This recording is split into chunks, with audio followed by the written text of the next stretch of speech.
invisível. Ele é adorado nos céus, é adorado na terra, é glorificado. Todos reconhecem o seu nome. Se você reconhece o nome dele como maior, levanta a tua mão, dê algum segundo de glória para ele. Diga para ele: Jesus, Jesus, Jesus, tu és o Senhor, tu és o maior, tu és o único. Glorificado seja o nome de Jesus. O homem da história que eu quero falar, Jesus, ele é o maior homem da história, querido. Quando nós olhamos para o nome de Jesus, nós vamos compreender que esse nome é dado por causa da cultura onde Jesus se estabeleceu, do tempo que ele viveu. Jesus, ele foi encarnado no ventre de Maria na época do Império Grego, ali, ou seja, na época do Império Romano. No entanto, queridos, a cultura que prevalecia naquele tempo era a cultura do Império Grego. O Império Romano foi conhecido por sua força, por sua brutalidade, por seu exército poderoso, mas o Império Grego ficou conhecido por sua cultura.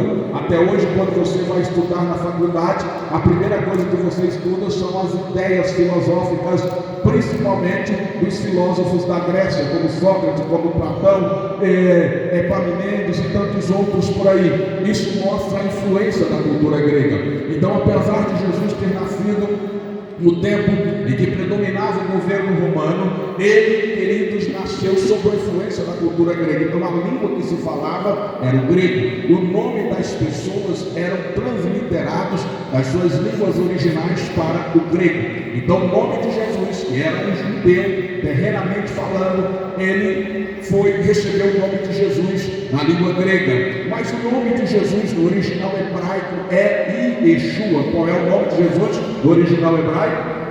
Yeshua. O nome Yeshua significa Salvador. Por que o nome Yeshua foi dado a Jesus significando Salvador? Porque lá atrás o homem pecou, o homem perdeu a sua comunhão com Deus, e agora o homem volta aos seus pecados. Ele precisava ter um Salvador. Romanos 3:3 vai dizer que o salário do pecado é a morte. E se o salário do pecado é a morte, o homem estava condenado a morrer, mas não simplesmente morrer fisicamente e ser sepultado, porque morte, thanatos no grego, significa separação. Então, como mortos fisicamente, nós nos separamos dos nossos entes queridos, dos nossos parentes.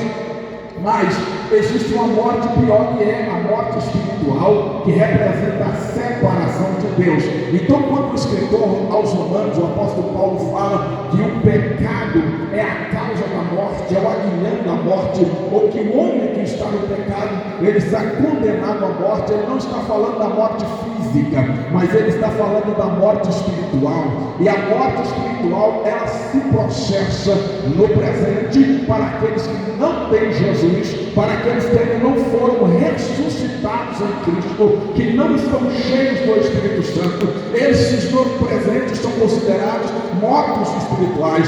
Mas o pior, queridos, é que essa morte, ela também se processará no futuro, escatologicamente, quando Jesus voltar. Aí o tempo da graça cessou, a porta da graça fechou, ninguém poderá se ressuscitar mais espiritualmente, não poderá mais ser salvo. Aí então, queridos, as pessoas que não forem morar com Jesus, não tiveram seu nome escrito no livro da vida do Cordeiro, elas estarão separadas eternamente de Deus. O nome que salva, o nome de Jesus é o nome que veio do céu para nos resgatar de nossos pecados.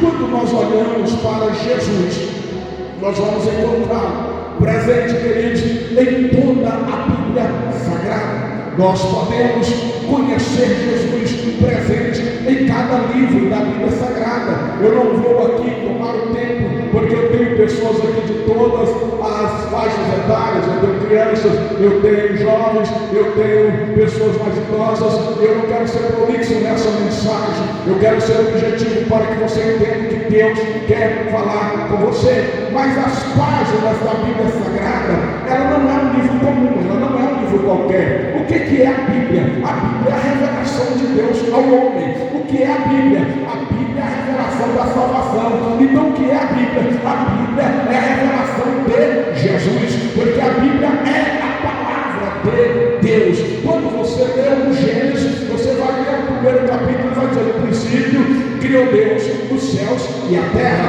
E os textos vão continuar dizendo: e Deus disse: haja luz, haja separação entre águas e terra, haja isso, haja aquilo. O haja de Deus é uma palavra, é uma expressão de Deus.